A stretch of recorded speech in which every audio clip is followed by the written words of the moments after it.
ॐ सहनाववतु सहनौ भुनक्तु सह वीर्यं करवावहै तेजस्विनावधीतमस्तु मा विद्विषावहै। ॐ शान्ति शान्ति शान्तिः। शङ्करं शङ्कराचार्यं केशवं बादरायणं सूत्रभाष्यकृतौ वन्दे भगवन्तौ पुनः पुनः। ईश्वरो गुरुरात्मेति मूर्तिभेदविभागिने व्योमवद्व्याप्तदेहाय दक्षिणामूर्तये नमः। ओम शांति शांति शांति।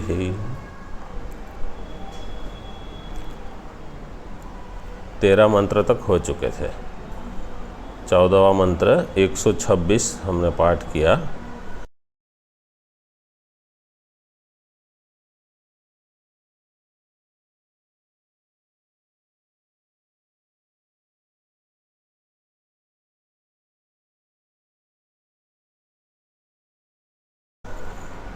यदा सर्वे प्रमुच्यन्ते कामा येस्य हृदि श्रिताः, बहुत ही महत्वपूर्ण मंत्र है। अथ मर्त्यो अमृतो भवति। जो मर्त्य है वो यही अमृत हो जाएगा, इसी शरीर में, इसी जन्म में। मर्त्य मतलब जिसको वो मरण निश्चित है, वो है मर्त्य। अमृत मतलब जिसका मरण नहीं होगा, ये निश्चित है। और ये कब होगा? जब कामनाएं चली जाएगी। मतलब कामना ही मेरे पुनर्जन्म का कारण है। इससे ये सिद्ध हो गया, श्लोक मंत्र से क्या सिद्ध होता है? कामना, वासना ही मेरे पुनर्जन्म का कारण है। तो हम आरंभ में क्या कहते हैं? ज्ञान से अज्ञान की निवृत्ति होगी, अज्ञान नहीं होगा तो पुनर्जन्म नहीं होगा। लेकिन यहाँ और थोड़ा सूक्ष्म बता दिया कि अज्ञान का जो कार्य है काम, अविद्या काम कर्म, तो अविद्या के नाश से जब तक कामना का नाश नहीं हुआ, मतलब ऐसा हो सकता है कि समझो अज्ञान का नाश हो गया, मतलब मैं ब्रह्म हूँ ये समझ में आ गया, लेकिन वासनाएं अभी पूरी तरह से गई नहीं हैं, तो अगला जन्म भी होगा।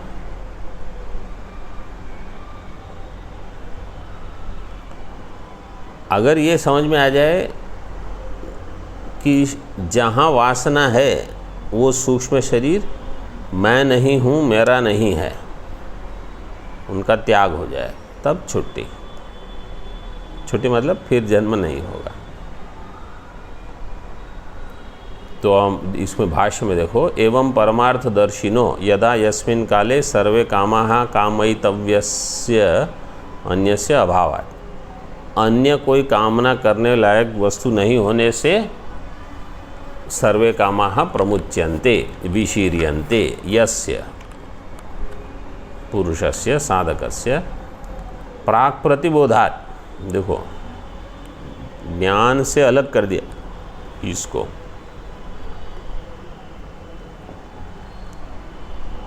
विदुषो हृदि बुद्धौ श्रिता आश्रिताः।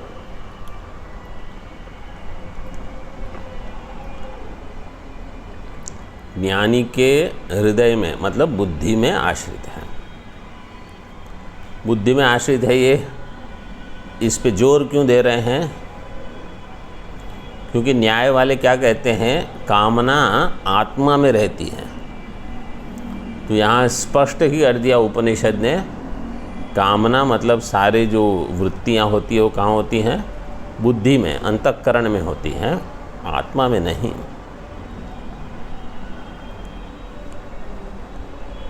अब टीका में देखो,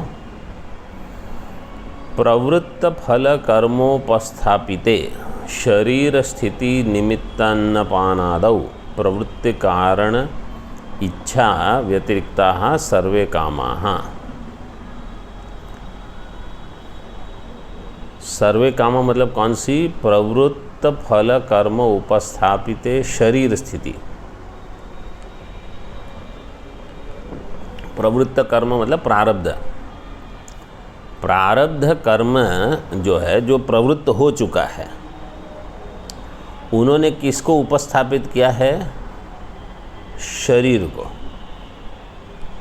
समझ में आ गया ना? वो पंक्ति लगाना, प्रवृत्त फल कर्म कर्मणा उपस्थापित शरीर तस्य स्थिति। ऐसे प्रवृत्त फल कर्म कर्म उपस्थापित शरीर, शरीर की स्थिति। तो प्रारब्ध कर्म ने एक घाट बना दिया। ये 80 किलो का 80 kg, उसको अभी बनाए रखना है। कुछ तो पान चाहिए कि नहीं? शरीर स्थिति निमित्त अन्नपान आदौ। उसकी तो थोड़ी कामना हो कि अब जल पीना है, तो पियो। उन्हें सर्वे कामा, ये कामना, ऐसे नहीं। शरीर जब यहाँ भंडारे में जाते हैं, वहाँ भंडारे में जाते हैं, तो भूख लगती है तो जाना पड़ेगा, और क्या करेंगे? भंडारे में ना जाए, क्षेत्र में जाके रोटी 2-4 ले लो, जो भी। शरीर स्थिति निमित्त अन्नपानादौ प्रवृत्ति कारण इच्छा व्यतिरिक्त, उसको छोड़ के, वो उसको कामना नहीं कहती है। मतलब हाँ, अगर आप योग नहीं, मुझे ये नहीं, मुझे तो अलग भोजन चाहिए, वो कामना हो जाएगी। जो दाल रोटी चावल मिलते हैं, बोले मुझे तो भंडारे में मोमोज चाहिए, बोले आप बाहर जाओ। तो यहाँ साधारण जो भोजन की इच्छा है वो अलग है, कोई विशेष इच्छा हो जाए तो वो नहीं, उसको छोड़ के सर्वे, मतलब ऐसे कामनाएं जो आपको बंधन करेगी। कोई भी कामना जो बंधन करेगी उसको छोड़ना है। जो बंधन नहीं करेगी, 2 रोटी यहाँ मिले या वहाँ मिले, कोई ज़्यादा फर्क नहीं पड़ता, तो वो बंधन नहीं है। ये मेरी जगह है, ये भी बंधन हो जाएगा। अगर आपको कोई कहेगा यहाँ से उठ के वहाँ बैठो या वहाँ बैठो, वो बंधन है। नहीं तो कहीं भी बैठो, क्या फ़र्क पड़ता है? वो कोई बंधन नहीं। समझो आप गंगा जी टहलने गए, कहीं बैठे, कुछ बच्चे आके खेलने शुरू हुए, कुछ संगीत शुरू हो गया, आप उठ के थोड़े और दूर बैठ गए, आपको कहाँ कुछ लेना देना है, वो सब अपना ही है, तो वो बंधन नहीं है। सर्वे कामः काम्येन ज्योतिष्ठोमादिना स्वर्गं प्राप्स्यामि त्रैपुर्य आराधनेन जन्म वशीकरिष्यामि इति एवं आदय। 2 दृष्टांत दिए। ये पहला दृष्टांत क्या है? ज्योतिष्ठोमेन स्वर्गम प्राप्स्यामि, ये कामना।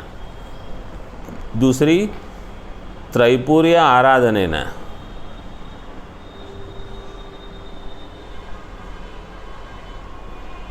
त्रिपुरा सुर सुंदरी, मतलब देवी की आराधना करके, ऐसा मुझे लगता है यहाँ देवी का ही होगा। त्रैपुर्या दिया है, त्रैपुर्या आराधनेन जन्म वशी करिष्यामि। जन्म मतलब लोगों को मैं वश में कर लूँगा। केवल मैं देखूँगा तो हमारे वश, फिर जो मैं कहूँगा वो करेंगे। ये सब कामनाएं हैं, ये सब चली जाए। या लोगों में मेरा नाम हो, प्रतिष्ठा हो, लोग मेरी वाह वाह करे, ये सब, ये बोले ये कहाँ। देखो, किसी को आप कभी प्रसन्न नहीं कर सकते, लोगों को। क्यों? वो अपने आप में ही अतृप्त हैं। लोगों का स्वभाव क्या है? अतृप्त ही। आप कितना भी उनको कुछ भी करो, वो कभी प्रसन्न नहीं हो। इसलिए वहाँ आप प्रयास मत करो, वो बेकार है बिल्कुल। प्रसन्न करना है तो भगवान को करो, भगवान कैसे प्रसन्न होंगे? बोले आपकी जो सरलता है ना, भगवान उससे प्रसन्न हो जाएंगे। कुटिलता से तो भगवान नहीं जानते क्या आप सोचते क्या हो, करते क्या हो, दिखाते क्या। भगवान भगवान भगवान बोले मैं जानता हूँ, भगवान भगवान कुछ मत करो। भगवान को केवल ये चाहिए कि ये सरल है। देखो दोष कहीं ना कहीं हम सब में है, ठीक है, एक दोष कहो या कमजोरी कहो, वीकनेस, वो कुछ हुआ तो अगर आप समझो कमज़ोर हो गए मानसिक रूप से, तो भगवान को केवल ये प्रार्थना करो कि भगवान आप तो जानते हो मेरी क्या परिस्थिति है, अब मेरी ज़्यादा परीक्षा मत लो, मुझे संबल दो, मुझे बल दो कि मैं इन परीक्षाओं में पास हो जाऊं, बस। और क्या। ईश्वर आराधन सरलता से होता है। इसका बेस्ट दृष्टांत जो है वो रामकृष्ण परमहंस थे। बिल्कुल काली को माँ ऐसे मान के खुद, मतलब बच्चे हो के आराधना करते थे। कुछ ऐसे नहीं कि उन्होंने बहुत बड़े बड़े मंत्र सीखे थे या अनुष्ठान किए थे, कुछ नहीं, सरलता उनका था। यहाँ तक कि वो अपनी शारदा देवी को भी माँ का ही रूप मानते थे, वो पत्नी भी मानते ही नहीं थे उनको। तो ये है भक्ति, सरलता से। जन्म वशी करिष्यामि इति एवं आदेह। आज मैंने जल पिया नहीं है सो के उठ के, इसलिए पूरे पाठ में ये चलने वाला है, आप पढ़ते रहो, नहीं तो मुझे पी लेने दो। स्वर्गादि देहेषु अपि अहमेव तिष्ठामि। स्वर्गादि देहेषु, स्वर्गादि देह में भी मैं रहूँगा। इति तिष्ठामि तद भोगाश्च प्राप्ता एव प्राप्त विषयस्य कामो व्यर्थो मिथ्या च असौ इति विचारेण विशीर्यन्ते इत्यर्थः। स्वर्ग में ये शरीर अगर जाएगा, फिर वहाँ भी ये शरीर मतलब सूक्ष्म शरीर रहेगा, तो वहाँ भी देह में मैं ही रहूँगा। अहमेव तिष्ठामि तद भोगाश्च प्राप्ता एव। उसके भोग कैसे, जैसे यहाँ भोग प्राप्त हुए वहाँ भी प्राप्त होंगे। ये सारे के सारे व्यर्थ हैं। प्राप्त विषयश्च कामो व्यर्थो मिथ्या च असौ इति विचारेण विशीर्यन्ते। तो वो कामनाएं चली जाएगी, ये मिथ्या है। वो जैसे यहाँ प्राप्त भोग ये भी सारे मिथ्या है, स्वर्ग मिल भी गया तो वो भी वैसे ही हैं।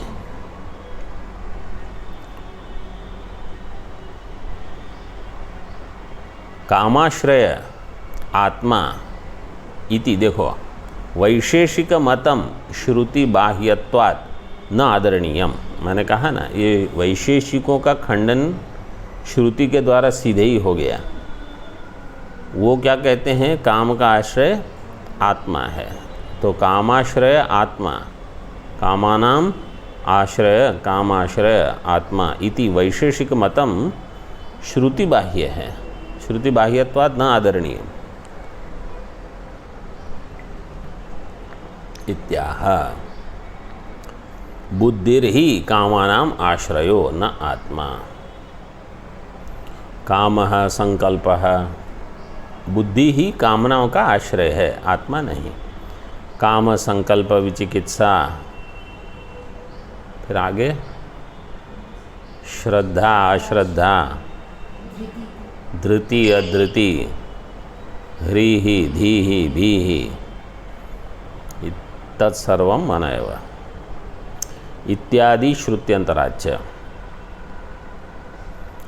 अथ तदामर्त्यः प्राक् प्रबोधात् आसीत्। ज्ञान के पहले वो कैसा था, मर्त्यः।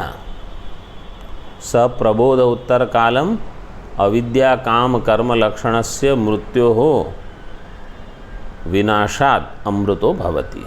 पहले वो मर्त्य था, ज्ञान के पहले, मतलब अपने आप को मर्त्य मानता था। मर्त्य था, वो अमृत नहीं हो सकता। क्या कार्य का क्या है इसमें, न भवत्यमृतं मर्त्यम न मर्त्यममृतं तथा प्रकृतेरन्यथा भावः न कथंचित् भविष्यति। मर्त्य अमृत नहीं हो सकता, अमृत मर्त्य नहीं हो सकता। न भवत्यमृतम मर्त्यम न मर्त्यम अमृतम तथा। क्यों? प्रकृते है अन्यथा भावो न कथंचित भविष्यति। प्रकृति का जो स्वभाव है उसका अन्यथा भवनम, उससे विपरीत हो जाना ये संभव नहीं। आप अगर मर्त्य हो तो हमेशा मर्त्य रहोगे, क्योंकि आपका वो स्वभाव है। अगर आप अमृत हो तो आप हमेशा अमृत रहोगे, क्योंकि आपका वो स्वभाव है। प्रकृति में अन्यथा भाव नहीं होगा। तो बोले मैं पहले मर्त्य था, अब मैं अमृत हो गया हूँ। तो बोले पहले भी आप अमृत ही थे, आप भ्रांति में थे कि आप मर्त्य हो। और अथवा जैसे ये शरीर है या अहंकार है, वो पहले भी मर्त्य था, बाद में भी मर्त्य रहेगा, क्योंकि उसका वो स्वभाव ही है। प्रकृति की इस परिभाषा क्या कही? प्रकृति सेति विज्ञेया स्वभावम न जहातिया। आत्यंतिकी स्वाभाविकी सहजा अकृताचया। हाँ ना? नहीं, सांसिद्धिकी स्वाभाविकी सहजा अकृताचया प्रकृति सेति विज्ञेया स्वभावम न जहातिया। कारिका स्पष्ट बता देती है। सांसिद्धिकी, स्वाभाविकी, सहजा और अकृता, इसको कहते हैं प्रकृति। प्रकृति वो है जो अपना स्वभाव बदले नहीं। तो अगर मर्त्य मेरी प्रकृति है तो मैं मर्त्य रहूँगा। अगर अमृत मेरी प्रकृति है बस, तो आप चिंता छोड़ दो, आपको कुछ नहीं होगा, आप अमरण धर्मा हो।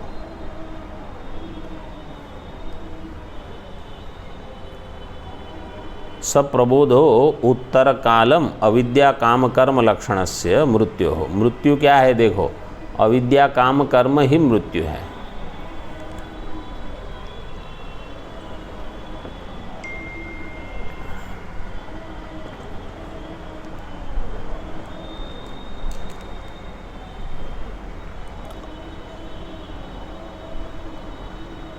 मृत्यु हो विनाशात, वही मृत्यु का विनाश होने से अमृतो भवति। गमन प्रयोजकस्य मृत्योर्विनाशात गमन अनुपपत्तेः। गमन का प्रयोजक नहीं होने से अब गमन नहीं होगा। तो क्या होगा? अत्र इहैव प्रदीप निर्वाणवत सर्वबंधन उपशमात ब्रह्म समश्नुते ब्रह्मैव भवति इत्यर्थः। अत्र ब्रह्म समश्नुते, यहीं पर वो ब्रह्म को प्राप्त कर लेता है। क्यों? क्योंकि वो ब्रह्म ही है। ब्रह्मविद ब्रह्मैव भवति। तो यहाँ देखो, ब्रह्मविद ब्रह्मैव, वास्तव में वो मंत्र क्या है? ब्रह्मवेद ब्रह्मैव भवति। लेकिन होगा कहीं वेद में, अन्य जगह ब्रह्मविद ब्रह्मैव भवति, क्योंकि भाष्यकार ने ऐसे उदाहरण दिया है।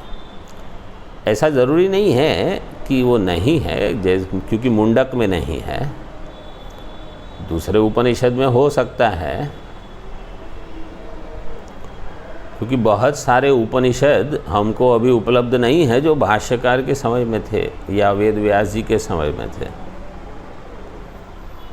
प्रदीप निर्वाणवत, प्रदीप मतलब जैसे एक दिया जलाया है, उसमें जब तक घी है या तेल है तब तक तो वो चल रहा है, फिर वो घी चला गया, फिर धीरे धीरे वो पूरा बुझ जाएगा। जैसे हमारे मंदिर में शाम को आरती के समय वो शिव जी को वहाँ पीछे दिया जलाते हैं, तो लगभग जब हम परिक्रमा करते हैं उसी समय पूरा हो जाता है वो। आगे देखो टीका में, काम प्रविलयस्य सुषुप्ते अपि भावात् अमृतत्व चिन्हत्वं न भवति इति मत्वाह। कामना का प्रलय तो सुषुप्ति में ही हो जाता है।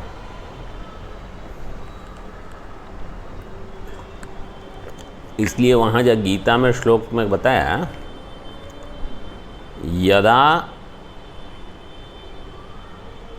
प्रजहाति यदा कामान सर्वान,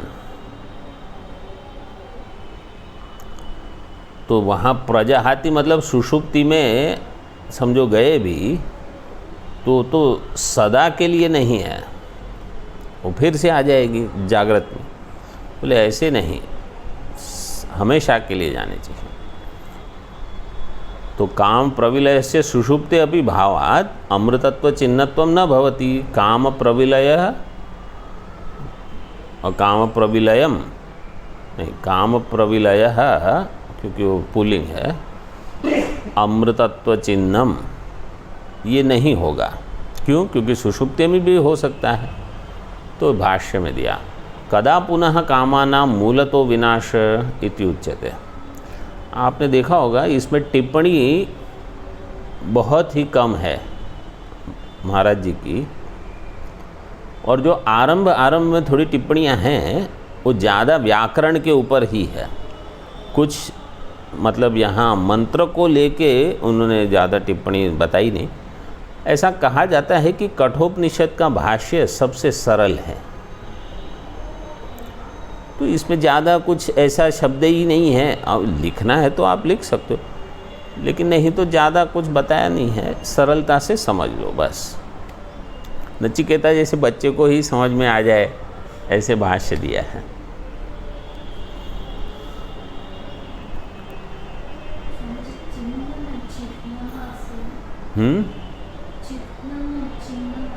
चिन्हम चिन्हत्वम ओह न कर दो अगर स्पष्ट नहीं ठीक है। चिन्हम मतलब साइन, इंडिकेशन, चिन्ह।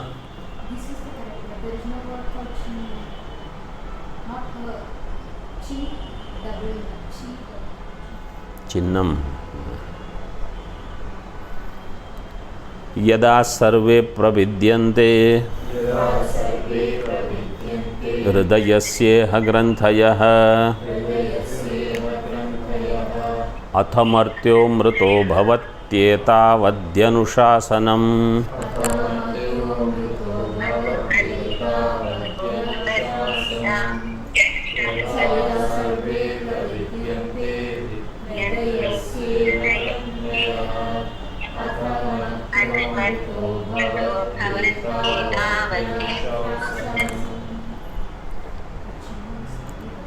यदा सर्वे प्रविद्यन्ते हृदयस्य इह ग्रन्थयः। यदा हृदयस्य ग्रन्थयः सर्वे हृदयस्य ग्रन्थयः इह प्रविद्यन्ते। हृदय की जो सारी ग्रंथियां हैं यही उनका प्रभेदन जब हो जाता है,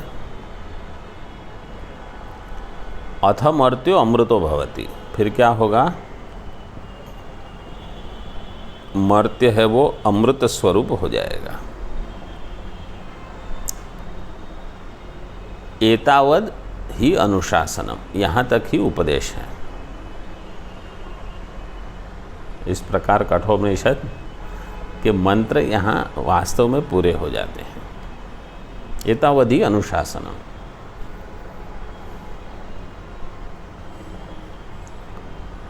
तो मर्त्य अमृत कैसे होगा? जब हृदय की ग्रंथियों का भेदन हो गया। ग्रंथि मतलब किसी साधारण क्या है, बुद्धि में एक गांठ बन जाती है, ये ऐसा है ये वैसा। जैसे आपने किसी को समझो गलत समझ लिया, उनको दोष देते रहो, कोई आवश्यकता नहीं है। लेकिन आपका स्वभाव हो गया, ये एक गांठ बंध गई मन में, ये ऐसा है वैसा है।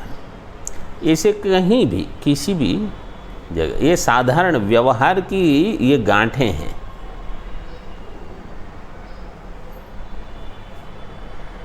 परमार्थ में यहाँ क्या गांठ है? आत्मा अनात्मा की ग्रंथि। जड़ चेतन ही परिग्रंथि, ऐसा क्या है? जड़ चेतन ही, गोस्वामी जी ने ऐसे दिया है, जड़ और चेतन के बीच में ग्रंथि हो गई। यद्यपि मृषा है कैसी? मिथ्या। तो जड़ और चेतन के बीच में गांठ नहीं बन सकती। क्यों? क्योंकि जड़ जो है वो दृश्य है, चेतन है वो दृष्टा है।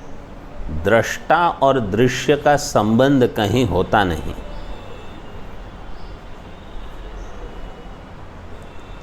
दृग दृश्य विवेक जिसको हम कहते हैं ना, विवेक इसलिए कर सकते हो क्योंकि दोनों अलग हैं।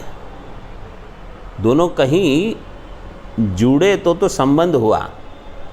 जब मैं कहूँ ये मेरा दृश्य है, तो मैं दृष्टा हुआ, ये दृश्य हुआ, हमारा संबंध हुआ ना। नहीं, मतलब संबंध के बिना ये मेरा दृश्य कैसे कहूँगा मैं? षष्ठी मैंने लगाई, ये मेरा दृश्य है, मम दृश्यम, अहम दृष्टा। तो मम दृश्यम मतलब ये संबंध बन गया। ये संबंध नहीं बन सकता। ये संबंध की जो ग्रंथि है ना, ये मिथ्या है। ये गांठ जो बनी है वो मिथ्या है। मेरा शरीर ये गांठ है। क्यों? कि मैं हूँ आत्मा असंग, और मेरा शरीर ये नहीं हो सकता। ये गांठ बन गई। तो ऐसे ये सब बहुत सारी हैं। मेरा शरीर, मेरा ये, मेरा वो, मेरी बुद्धि, मेरी समझ को कौन काटेगा, ये भी एक ग्रंथि है। आपकी क्या समझ, आप आत्मा हो, सब छोड़ सकते हो। व्यवहार में आप तर्क लगा के अपनी जो समझ है उसको संभाले रख सकते हो, लेकिन ज़रूरी नहीं है कि वो नहीं कटेगी। हाँ, अगर वो शास्त्र से बनी है तो अच्छा यही है कि वो बनी रहे, क्योंकि उसमें प्रमाण है। लेकिन मेरी समझ कहने की भी ज़रूरत नहीं है, वो बाधित है। मैं अहंकार बाधित हूँ, प्रमाता बाधित है, उसका जो होगा वो सब बाधित होगा। बाधित प्रमाता की प्रमा कैसी होगी? बाधित सब, बस। तो फिर वहाँ कोई आग्रह नहीं रहेगा। आग्रह मतलब किसी चीज़ को पकड़ के रखना, नहीं ये ऐसा है वैसा है। विजानन विद्वान भवते नातिवादी, वो अतिवाद नहीं करेगा।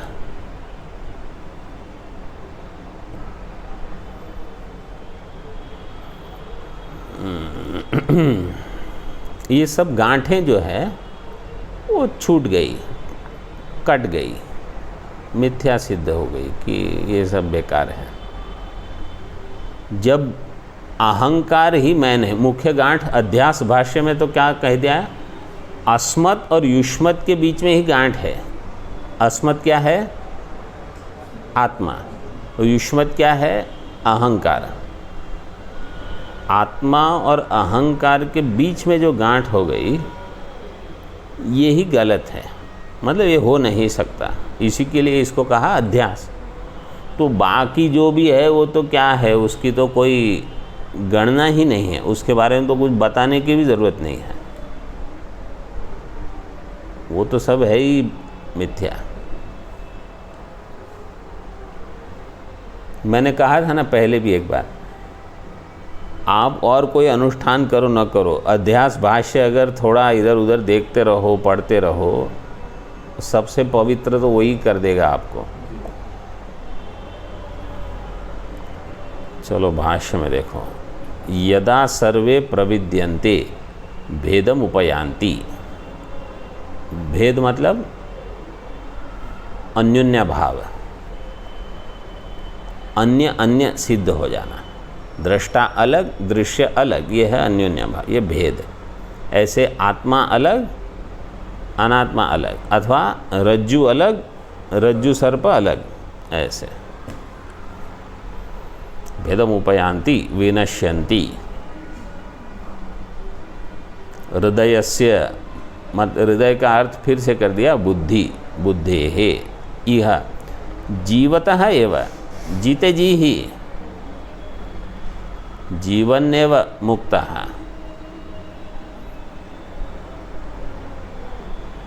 जीवत एव ग्रंथयो ग्रंथिवत् दृढ़बंधन रूपा अविद्या प्रत्याह इत्यर्थः। ये अविद्या प्रत्यय जो है दृढ़ बंधन रूप है, बहुत जोर से ये गड़े हुए हैं जीवन में, वो बांध के रखेंगे आपको, बंधन रूपा। क्या क्या देखो, यहाँ थोड़े सैंपल दिए हैं, दृष्टांत दिए हैं। अहम इदम शरीरम, मैं ये शरीर हूँ, ये एक गांठ हो गई। मम इदम धनम, ये दूसरी। फिर सुखी दुखी च अहम। फिर दूसरा वहाँ दृष्टांत देते हैं, मांडुक्य में कहा, अयम मम पुत्रः मम पिता मम नप्ता मम क्षेत्रम धनम गावः इत्यादि। मेरा ये क्षेत्र है, मेरी ज़मीन है, ये मेरा लड़का है, उसका लड़का है, ये मेरे पिता है, ये सब।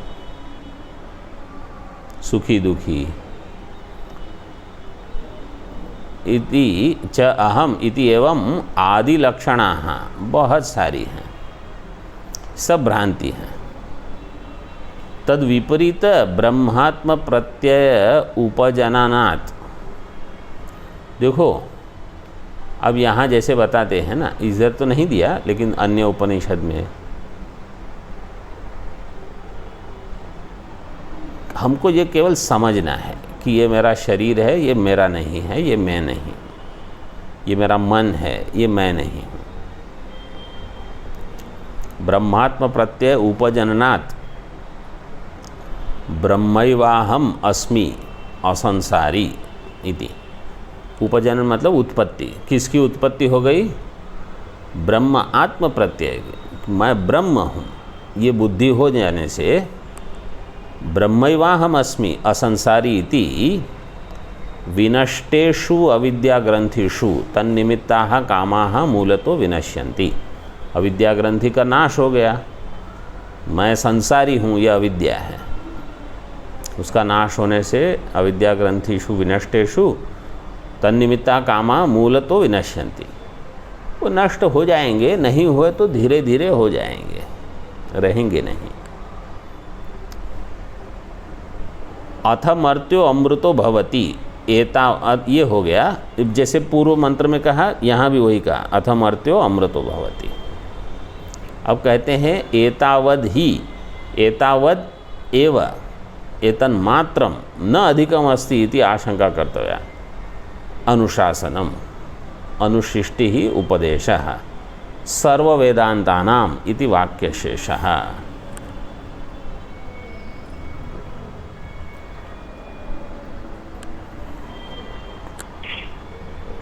सारे वेदांत का इतना ही अनुशासन है, उपदेश है, और अधिक नहीं। मतलब हृदय ग्रंथि भेदन से अविद्या की निवृत्ति, उससे कामना निवृत्ति, आप अमृत स्वरूप हो गए, बस। अधिकम अस्ति इति आशंका न कर्तव्या, इससे ज़्यादा कुछ नहीं है।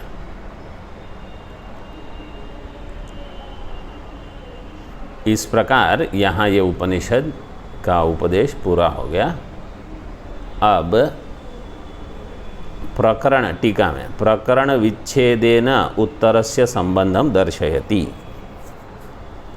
प्रकरण विच्छेदेन मतलब ये जो ज्ञान का प्रकरण था वो पूरा कर दिया। अब क्या है, बोले सद्यो मुक्ति वाले तो चले गए,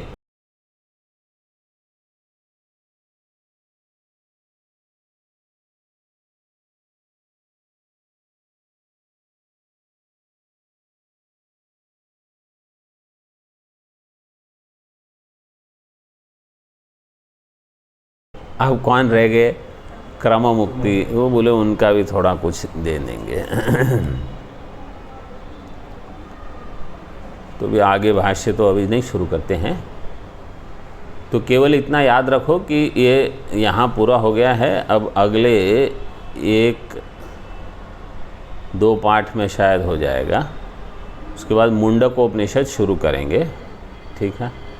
तो आप कठोपनिषद थोड़ा फिर से देख लेना। ओम पूर्णमदः पूर्णमिदं पूर्णात् पूर्णमुदच्यते पूर्णस्य पूर्णमादाय पूर्णमेवावशिष्यते। ओम शांति शांति शांति।